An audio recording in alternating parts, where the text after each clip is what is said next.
ప్లేట్లో 2 తమలపాకులు పెట్టుకొని ఇలా 2 నిమ్మకాయలు అయితే పెట్టుకొని గంధము కుంకుమతో బొట్లు పెట్టుకున్నాను. ఇంకా పువ్వులతో అలంకరణ చేసి పెట్టుకున్నాను. తర్వాత ఒక మామూలుగా ఒక గంగాళం లాంటి పాత్ర తీసుకున్నాను, లేదంటే ఇత్తడి ప్లేట్ తీసుకొని అందులో బియ్యం పోసి పసుపు గౌరమ్మని తయారు చేసి పెట్టుకొని వస్త్రము, తర్వాత పోకల్లో 2 పోకలు ఉంటాయి కదండి. నల్ల వక్కలు అయితేనేమో మనకి లక్ష్మీ స్వరూపంగా భావిస్తాము.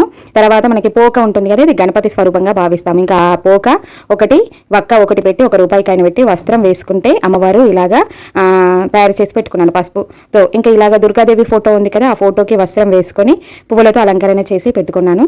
ఇంక ఇలాగా పెట్టుకున్న తర్వాత ఇంకా పువ్వులతో అర్చన చేసుకుంటాను అనమాట. దీపారాధన చేసిన తర్వాత దీపము దగ్గర ఇలా పువ్వులు పెట్టి ఇలా అలంకరణ అంతా పూర్తి అయిపోయిన తర్వాత ఇంకా మొదటి రోజు బాలత్రిపుర సుందరి అవతారం కాబట్టి ఆ అమ్మవారికి సంబంధించిన నామావళి చదువుకుంటాను. ముందైతే ఒక పాత్ర, పంచపాత్ర ఉంటుంది కదా, ఆ పంచపాత్రలో కొద్దిగా నీళ్లు ఉంటాయి. నీళ్లలో ఒక పువ్వు వేసి గంగాదేవిని ఆవాహన చేసి ఇంకా